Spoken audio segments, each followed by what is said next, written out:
Hey guys, it's been a pretty great year for movies so far, so I thought I'd go ahead and make a video where I talk about some of the ones that I really loved this year and some of the ones that I'm really looking forward to see in the next half of the year. Once again, I do have the most basic taste known to man, so if you're expecting anything other than that, yeah, you're in the wrong place.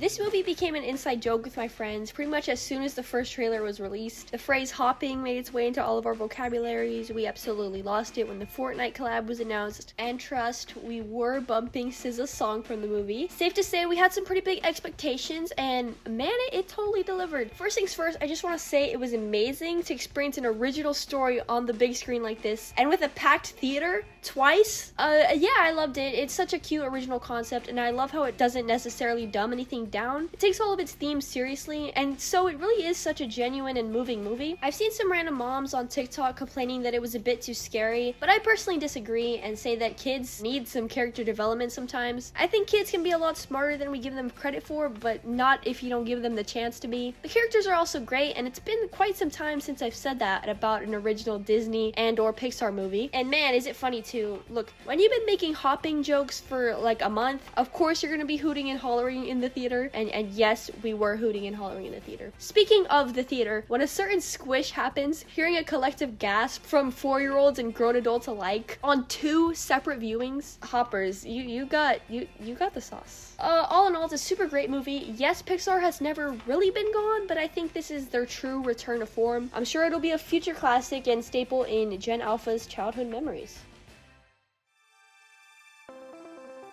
I got some pretty bad FOMO in the beginning of the year, seeing everybody be so hyped for this movie, so I decided to read the book, and I'm pretty glad I did. The story itself was such a cool concept, a middle school teacher using an alien bacteria to power a spaceship to save the sun, along with his new echolocation using alien engineer friend, along with the thought of all the countries of the world coming together to solve a problem. Yes, like I need this. Like, Andy Weir, please give yourself a pat on the back. And randomly, reading it during the time I did gave me a really immersive reading experience. Like, I'd be reading the book and then pause to go to the movies to see like Hoppers, for example, and I'd see the Rocky popcorn buckets and Hail Mary helmets, not to mention all the trailers and promos everywhere. For a good 2 weeks there, I felt like I was literally living in that world. Ryden Grace is a super great character too, and learning about his life alongside of him made for some great twists and turns. And his friendship with Rocky is so much fun, but I honestly thought the dynamic between him and Strat and everyone on Earth was really interesting too. As for the book to movie adaptation of it all, for the most part, I thought the changes from the book served the movie for the better, and as part of a birthday gift, I ended up getting to see it in IMAX,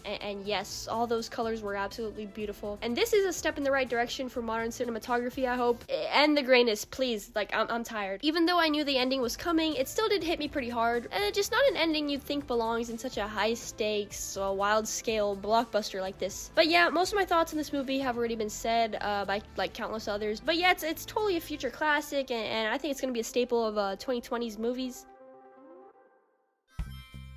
I've never been an anti-Toy Story sequel person. They're some of the best kids movies and animated movies ever, and I think the concept does lend itself to many different stories. Take The Lion King, for example. How much really happens in a lion's life? How many interesting concepts can come out of that? Not very many, yet that franchise has a ton of sequels. Toy Story, on the other hand, is a franchise where it kinda just works. Toys go through so many eras of our lives, and kids play with toys all over the world in tons of different ways. And there are so many interesting stories that could come from that concept. I mean, look at all the previous movies. So I was never super worried that a 5th movie would be bad. It could have so easily been a cheap, like, foam bad, book good movie, but of course this is Pixar and Toy Story of all things, so of course it's not. And if there was gonna be any movie to tackle this issue, I'm glad it is a Toy Story one. The movie takes a little while to find its groove, but once it does, it is an absolute blast. Jessie does a pretty great job carrying the movie, and the side characters, both old and new, are never not clever and fun. Woody and Buzz could have very easily felt awkward being shoved into this plot, and I was really worried they were gonna kind of Kristoffify Buzz by having his only personality trait be wanting to propose, but no, they fit in really great, and Buzz's arc never felt cheap, and that wedding scene was beautiful. Forky calling Buzz his son, it did make me laugh out loud. It was a pretty funny movie, but man, was it a tearjerker. Look man, I've been a diehard for Jessie since birth essentially. As a kid, I would wear the outfit 24/7 and even refer to myself in the third person as Jessie. Sorry to my mom, that was probably an interesting time.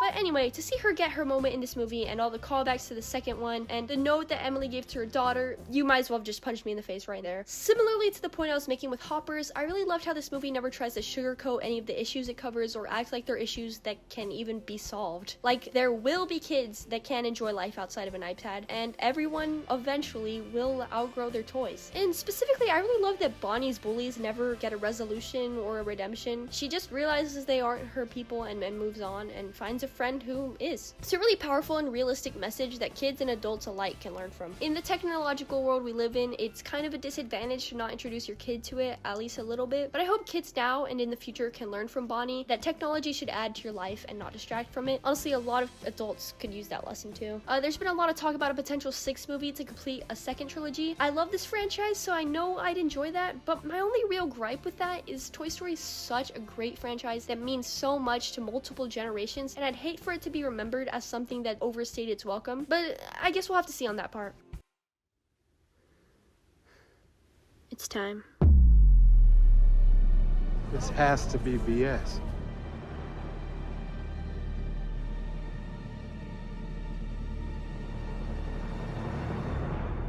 I don't get it. What's bad about that?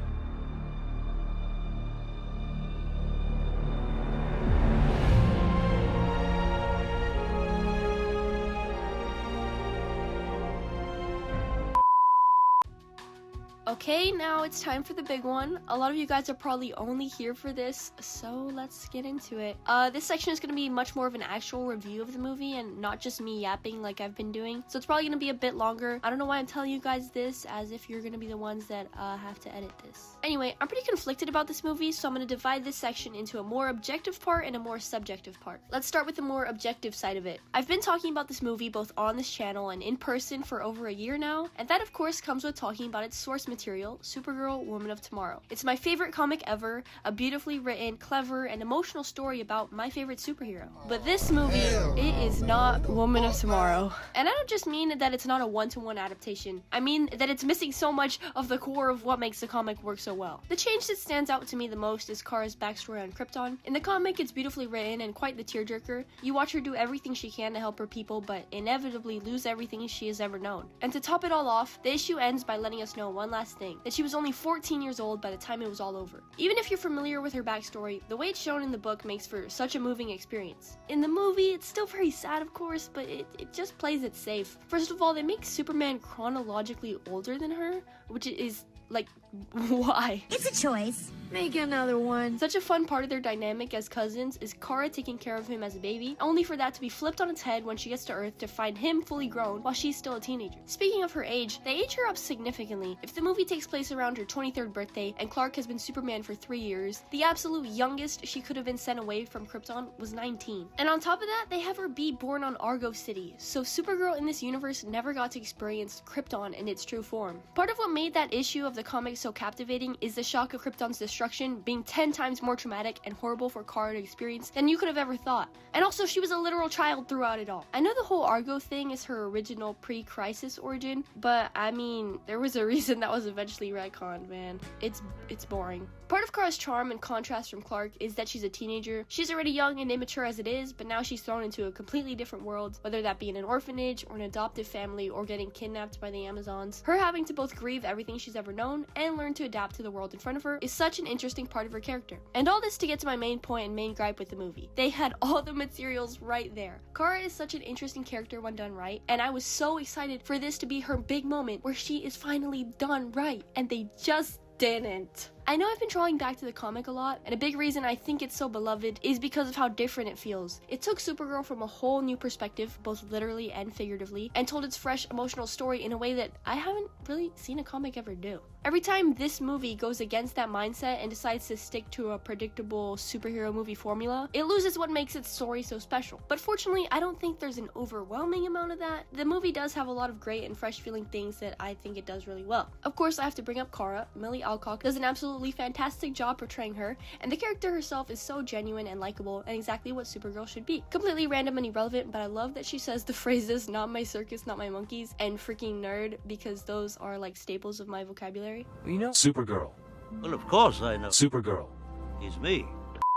I could say the same about Eve Ridley's performance as Ruthie, and I was worried because this is a character that could very easily become annoying, but she never got there and was enjoyable to watch the entire time. And honestly, her and Kara's relationship is even more interesting and complex in this short runtime than it was throughout the whole comic. As for the villain, Krem still isn't the greatest of all time or anything, but I think he got a major upgrade from the comic as well. His extremely creepy yet extremely grounded vibe in this one really worked for me. And as for the change from him being a dude who just kind of fell into killing people to the leader of a human trafficking ring, I didn't really mind it too much. I thought it added more stakes to the story. With ultra powerful characters like Kryptonians, you can't just add stakes in a traditional way, you have to get creative. And I like that this change made it so that even when we know Kara isn't in any danger, because, you know, she's Supergirl and all, Ruthie almost always is. I think it's a concept they should have played a little bit more into. I didn't like how many times they found excuses for Kara to be depowered. It's necessary in some parts, but often it just felt like a cop-out. In the comic, they were able to have her be a literal force to be reckoned with, while also never losing the stakes of the story. And I need to stop comparing it to the comic. I'm gonna drive myself insane. But overall, I think pretty much all of the issues of the movie can be summed up by the infamous needle drop in the final battle. Is it absolutely horrible or movie ruining?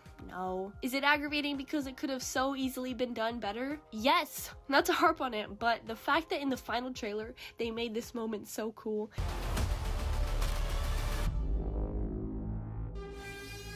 And then they just decided to do the complete opposite in the real movie. Along with that, this movie has a beautiful score that they for some reason barely use. Like, why not use it here? I tear up just about every time I watch certain scenes in Superman, and a lot of that is because of how moving the music is, and Supergirl could have so easily been the same way. And honestly, there isn't a moment in the entire Supergirl movie that made me feel as excited and happy as just seeing her at the end of Superman, which is like, how, bro? How did you manage to do? Let me calm down. I just think they got the wrong guy. They got the wrong director to do this. I get he's got a good track record with Itanya and all that. He seems like he should be the guy who could do this, but he just didn't have the sauce that was necessary to tell this specific story. But getting to the more subjective side here, what did I think of the movie as a whole? I like Order. Hell, I love it. I have this list on Letterboxd, and no, I'm never telling y'all what my Letterboxd is because I have some absolute bullshit on there. But anyway, I have this list called something along the lines of movies that nobody is allowed to criticize but me. Obviously, the title is an exaggeration, but the main point is that they're imperfect movies with flaws that do annoy me quite a bit. But at the end of the day, as a whole, as a work of art, they're very important to me. And Supergirl is the poster child for this list. When it comes to movies and stories in general, I kind of prioritize characters over plots, and I think that even though the plot was the fact that it got its characters so right is why I'm so able to enjoy an otherwise pretty average movie. As someone who has loved Supergirl for literally as long as I can remember, when I was like 5, I literally tried to convince myself I was her for a while, even like pretending to have like flashbacks from Krypton and everything. I know earlier I also said I did that with Jessie from Toy Story. I don't know, I probably had like identity issues or something. What I'm trying to say is, even though there are things about it that bug me, this movie does hold a special place in my heart. I know for a fact, me as a kid who loved superheroes and also a crazy mess, would have absolutely loved this movie. And the fact that there's a whole new generation of girls and boys who get to grow up with this is so awesome. For lack of a better term here, I think it gets girl power right. I hope this is a step forward for writing female characters. I think having Kara be a realistic and flawed character is infinitely times more empowering than the cheap, inauthentic girl boss archetype that so many movies resort to. Anyway, if you don't feel the same way about this movie, I totally get that. Everyone is entitled to their own opinion, and I have no reason to take someone's opinion on a movie personally, which is a mindset I think the internet could use a lot more of. But yeah, those are my thoughts on Supergirl. Let me know if you guys agree or not. I'm super excited for the future of this character and the DCU as a whole. But yeah, man, we still have the rest of the video to get through. Hello? Can you guys hear me? This is Ava from the future. You can tell I'm from the future because I'm wearing a different outfit, aka my Spider-Man Lucha Libre mask. What do we think about it? Anyway, I'm here. They got me, guys. They got me in the back rooms. And not just because I didn't watch that movie, but they got me in this editing prison, whatever you want to call it. I'm stuck in here. They prolonged my stay in the editing prison. And why did they do that, you ask? Because freaking Brand New Day already came out. Look, man, I tried to get this video out semi after the release of Supergirl. It took so long to editing this. Why did I make that script so freaking thorough? But that's besides the point, because now Brand New Day's out. With what this channel's about, it would feel weird not talking about it. So here I am, wrote this review straight out of the movie theater and edited it as fast as I could please enjoy it, because I really need to leave this editing prison. I can't do this bit anymore. This mask is so hot.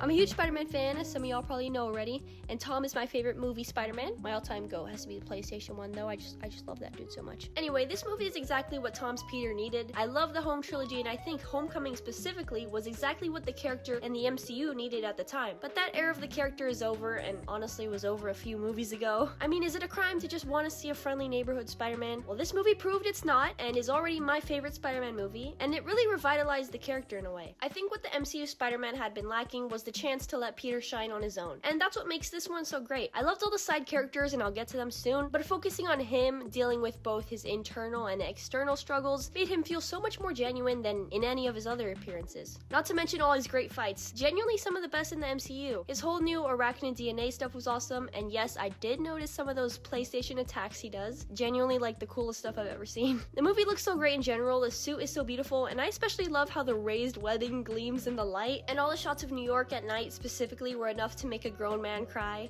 I'm assuming. I am not a grown man.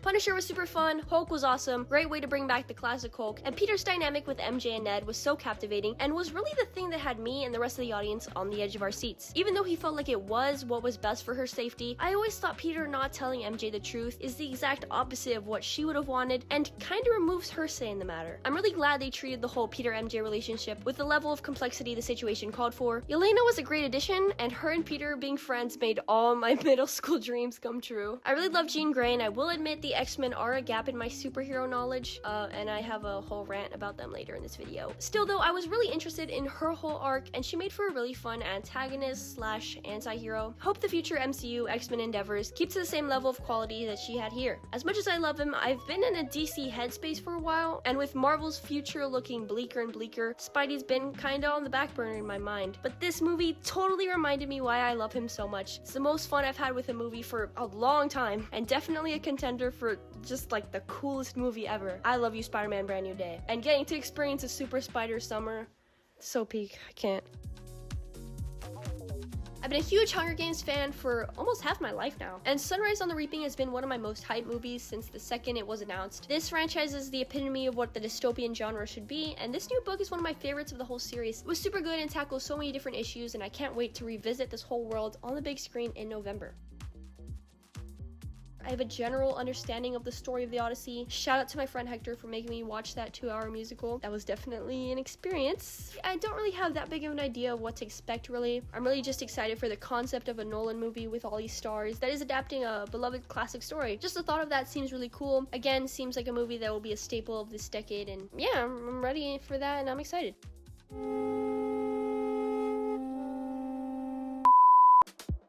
I really have so many mixed feelings about Doomsday that I probably won't ever get the chance to talk about. So here's my rant in 3, 2, 1.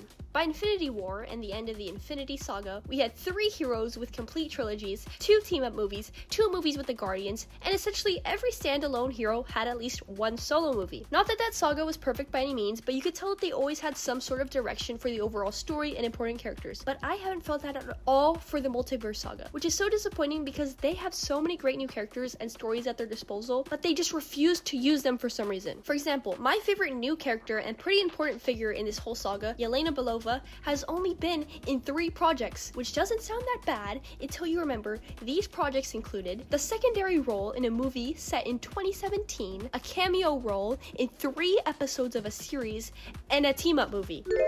And this is supposed to be one of your main characters. But I mean, hey, 3 appearances sure is a lot compared to the Fantastic Four, which are supposed to be leading the Avengers, by the way, and who are the main nemesis of Doctor Doom, but have only had a singular appearance, which was last year. Outside of the lack of development for most of the characters that we're supposed to be super attached to by now, they're now just throwing in tons of others. I am not mutant phobic by any means, but how are the X-Men gonna be in here? Marvel spent like the 20 years that franchise was running running, actively being like, no, that's Fox, that's not the MCU, like, no, that's separate. But the second they realize that the general audience is not very familiar with their modern characters, they jump at the opportunity to bring these guys into the big event movie. Disney has owned Fox for a while now. If you wanted to make the X-Men be a part of the MCU, why haven't you just been doing that? Not to mention, these characters have already had their endings, like, multiple times. And don't even get me started on him. Steve Rogers, I love you. I really do. Captain America is a great character. I don't think his ending was very good or made much sense for his character, but you know, I've made my peace with it. It's been 7 years after all. Aww. So how do you manage to make his ending even worse all this time later?